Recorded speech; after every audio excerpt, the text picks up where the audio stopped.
So let's understand what is Antigravity. Antigravity is the Agentic Development Platform IDE, and this IDE is from Google, and you can easily run on your machine as it is a standalone IDE. And Antigravity is an AI powered IDE, so that means we can use AI agents and we can use it as an AI assistant when you are working on a project, right? That is, Antigravity is not like other coding assistants which auto completes the code, right? Rather, Antigravity IDE has agents that can plan, reason, develop the code, execute the code, and validate the results for us. And most importantly, the agent can browse the web as well. So, as an AI engineer or developer, your role would be managing or architecting the code generated by the agents instead of you writing the code from scratch, right? So you can always edit or make any changes to the code that was generated by the agents too if you want. So with the traditional code development IDEs, we will interact directly with the code, right? Whereas with Google's Antigravity IDE, we instruct the agent to perform the tasks for us. And also with Antigravity, you can spin up multiple agents to work on different tasks. That is, with Antigravity, multiple agents can work on multiple tasks at the same time. So now let's build a project so you understand the concepts much better. So let's go to Google's Antigravity website. So you can go to https://antigravity.google. So this is the official website. And if you want to see the complete documentation, you can go to resources and documentation. This is where you can find the complete documentation. Let's go back here, and let's say if you want to see the use cases, click on use cases and you can see professional, front end and full stack, right? So they have provided use cases over here. So if you want, you can refer that as well. And let's say if you want to see the pricing, click on pricing, choose the perfect plan for your journey. So if you see here, we have 3 different plans: individual plan. Currently, this is free, $0 per month, and team plan, this is coming soon, and enterprise plan, this is also coming soon. At the moment, Antigravity is free for individuals. So you can download and play around with this. And you can see the options here. Agent model, you have access to Gemini 3 Pro, Claude Sonnet, and GPT OSS, and unlimited tab completions, unlimited command requests, generous late limits, right? So let's download and install so we can play around and build a project. Go to the top right corner, you can see the download option, right? So click on download. And now here you can see it supports Mac, Windows and Linux, right? So depending on your operating system, you can download the installer. And once you download the exe, let's say if it is Mac operating system, you can just drag and drop to your applications folder. And for Windows, you can accept the license agreement and choose the destination folder where you want the IDE to be installed, and make sure you at least have 70 MB free disk space to install this IDE, and just click next. You do not need to change any options over there. Just leave the default options that appear and then click install if it is on Windows, right? So with that, we downloaded and installed the Antigravity IDE on your machine. And now next step is, let's see how to set up the Antigravity, right? So this screen will appear. It will show welcome to Antigravity. Let's get you set up, right? So then click on next. Once you click on next, this screen will appear. Choose setup flow. So here either you can choose to set up to start fresh, or you can also import from VS Code, right? So we have both options available. I selected start fresh and then click on next. And then here you can choose the editor theme type that you want and then click next. And then this screen will appear. Here you can choose how you want to use Antigravity agent, and by default agent assisted development, this is recommended option, and these options can be changed later too if you want. So this screen shows you how you want the agent to interact. Let's understand the options that are available here. So here you can see we have 4 different options, right? So agent driven development, agent assisted development, review driven development, and custom configuration, right? These options will help us to select how much autonomy we want to give to our agent, right? And agent assisted development is the recommended, as it allows the agent to plan and make the decisions, and also the agent will come to us for our review as well before proceeding with the execution. Okay. And if you see on the right hand side, we have terminal execution policy, And under terminal execution policy, you will see off, auto and turbo, these three options under this drop down. Off means we do not want our agent to auto execute the terminal commands. Auto means we are telling the agent to decide whether to auto execute the terminal commands, and if the agent needs any permission from us, it will ask us, right? And turbo means we are telling the agent to always auto execute the terminal commands. It will not ask us any permissions, right? And then review policy. Under this review policy drop down, we have again three options: always proceed, agent decides, request review. So as the name suggests, always proceed means agent will not ask us for any review. Agent decides means agent will think and decide when to ask for a review from us. And request review means agent will always ask for our review. Okay, so by default, agent assisted development is recommended, and these options are also recommended, like auto, agent decides, right? And then click next, and this screen will appear. Configure your editor. So here you can leave the default option and then click next, and this screen will appear. And you need to sign in with your Google account. So have your personal Gmail account ready, and you can just sign in with your Gmail account and click next. So once you provide your Gmail username, address and password, you will be authenticated, right? So this screen will appear, and then this screen will appear, Antigravity terms of use. So make sure you click on this checkbox and click next. And with this, we are done with our Antigravity IDE setup. So once you are done with the setup, this IDE will appear. So if you click on help and about, here you can see VS Code OSS version. So that means Antigravity IDE is based on VS Code OSS. So if you are already familiar with VS Code, then using this Antigravity IDE will be very easy. Okay. So this is how the IDE looks like. So if you notice here, we have code editor, and you also notice there is an inbuilt agent manager option available, right? And you also have the browser option available. So the first time when you click on the browser over here, so here it says launching the browser. This is how it is showing for me. So here you can see it is opening the Chrome browser, and it says the agent can click, scroll, type and navigate web pages automatically. While working, it displays an overlay showing its progress and provides controls to stop execution if you need to intervene, right? So we have the default Chrome browser option available so that the agent can interact with the web browser. And when you click on this for the first time, this is how it shows browser setup. So you also have to set up the browser just like how you install the extension. So you just have to click on the install extension, and then this will help us with any UI related tasks, right? So add this IDE as a Chrome browser extension. Okay. So let's say if you want to change the Antigravity agent settings, in case if you want to change it after your installation, you can do that as well. So click on this and then quick settings panel. If you see here, we have different options available. Let's say if you want to change the execution, right? So instead of auto, you can change to turbo or off. And let's say if you want to review before the agent executes, so you can change agent decides, always proceed, request review, right? So you have the option available here. So you can change anytime. So now, once you open the IDE, go ahead and create a folder, or you can use any existing project too. So click on open folder. So under my C drive, I created demo Antigravity. So select that folder, and this is how it opens, right?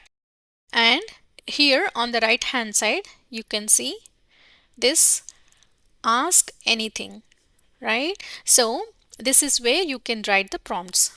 This is the agent manager view. So from here, code view, we can always go to the agent manager view, and from agent manager view, we can always come back to code view as well. So I will show that in a minute. And here, if you notice, we have two different options available. So planning and fast. Planning means agent can plan before executing the tasks. So use for deep research, complex tasks or collaborative work, you can use planning. And for fast means agent will execute tasks directly. So use for simple tasks that can be completed faster, right? So depending on your requirement, you have to choose either planning or fast mode. And then under the models, we have different model options available. So either you can choose Gemini 3 Pro, high or low, and Claude Sonnet 4.5, Claude Sonnet 4.5 thinking model, or GPT OSS model as well, right? So you can choose any model based on your requirement. And now let's start the conversation, right? So for example, let's say you want to build a website for kids karate program.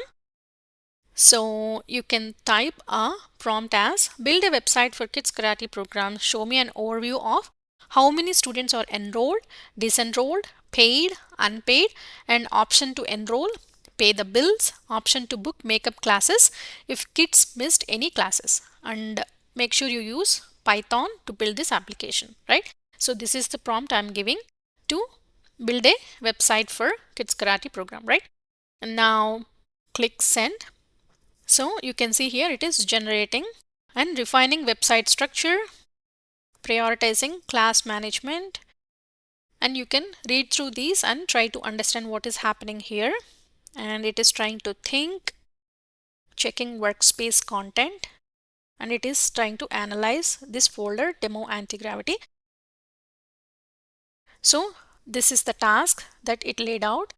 First step is planning, setup, backend implementation, front-end implementation, and finally verification, right?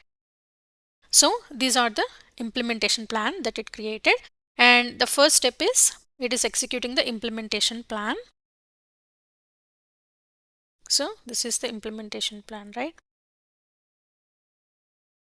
So it completed this planning, and the next step is setup. So you can see this is highlighted. This is in progress.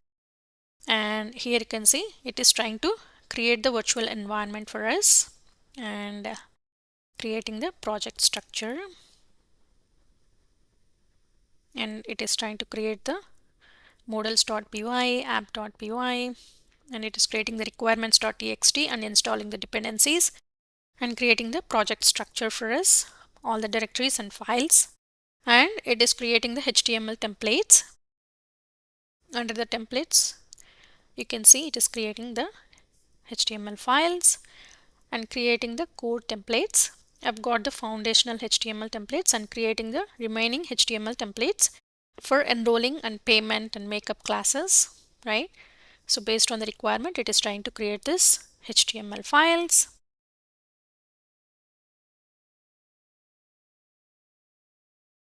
And then it is trying to build the verification.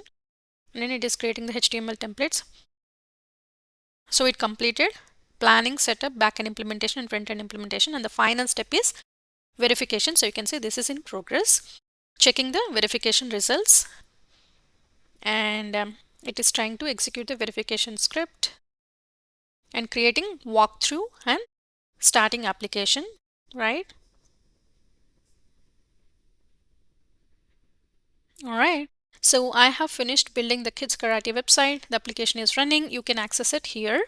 And I've also included a walkthrough of the features, right?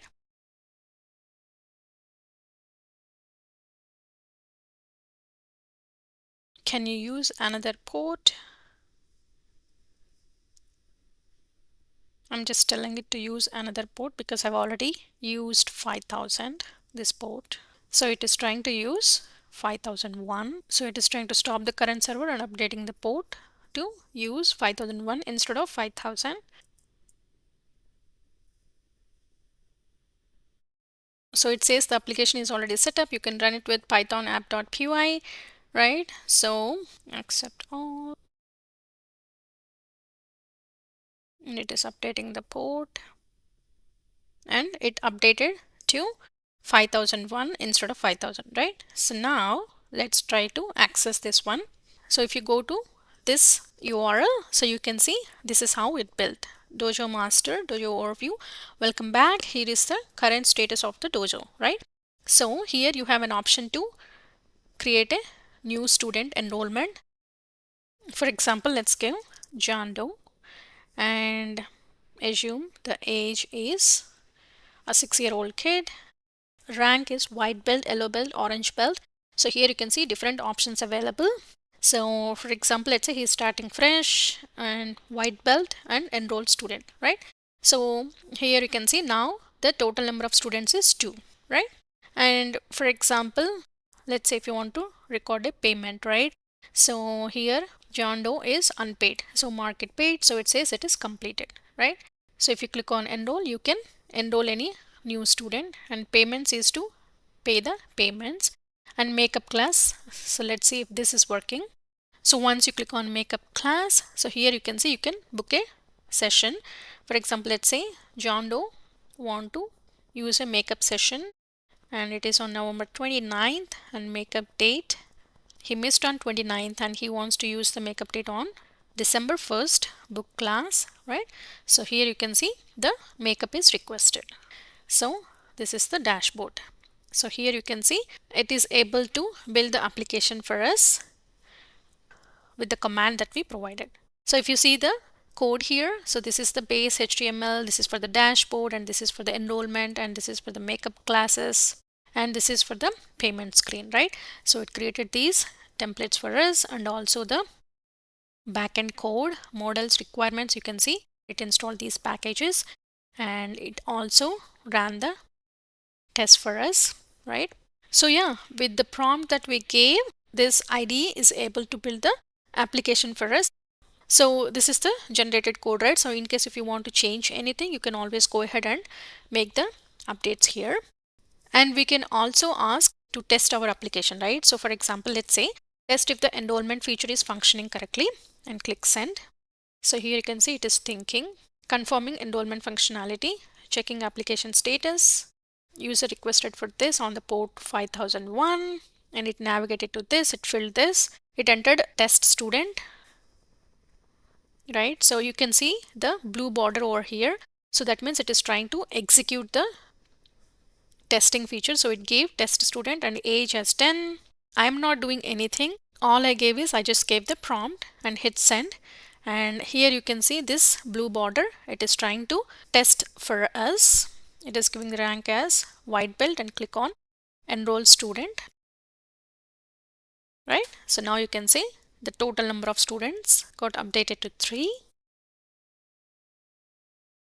And you can see the blue mark is gone. So that means the execution is completed. So rendering playback, addressing any discrepancies, and it is trying to think. I detected that another application is already running on port 5001, which interfered the test. So I'm stopping the server and changing the port to 5000. Okay, so it is just trying to rebuild it on 5002. Probably some other application is already running, right? So now you get the idea, right? So you can build an application, you can ask the Antigravity IDE to test the features for us. And while this is happening, I want to show one other feature here. So this is the code view, right? So in case if you want to go to the agent manager view, so click on this, open agent manager, and this is the manager view. So let me close the other applications that I'm running. So this is how the manager view appears, right? So from here, if you want to go back again to the editor view, just click on open editor. This will take you back to the editor view. And if you click on this open manager view, this will open the manager view, right? So I wanted to highlight few points here. So the first option is inbox, right? So inbox is to track all the conversations you have done with the agent in one place, right? Whereas start conversation means to start a new conversation with the agent. And workspaces, you know, this is the workspace you created, right? And you have an option to playground as well. So you can see here, playgrounds are independent workspaces, perfect for quick prototypes or following your curiosity. Move to a dedicated workspace to continue exploring with multiple conversations, right? So like I said, we can spin up multiple conversations as well. Again, like I said, you can go back to the editor view. So click on open editor. That will take you from the agent manager view, right? So this is the agent manager view. From this, if you want to switch back to the editor view, you can do that by clicking on this open editor. So we have this option as well. And here, if you notice your browser, this is one of the important feature that the Antigravity IDE provides. So this is the integration with Chrome browser, right? So for any UI related tasks, so we have that option as well. So with this, you got an idea, right? So how easy it is to integrate and build the applications and also test the functionality as well So you also have an option to run multiple agents at the same time to do different tasks and build multiple projects at the same time too. So yeah, try downloading and try to experiment different projects and see how you can utilize this Google's Antigravity IDE. All right. Thank you.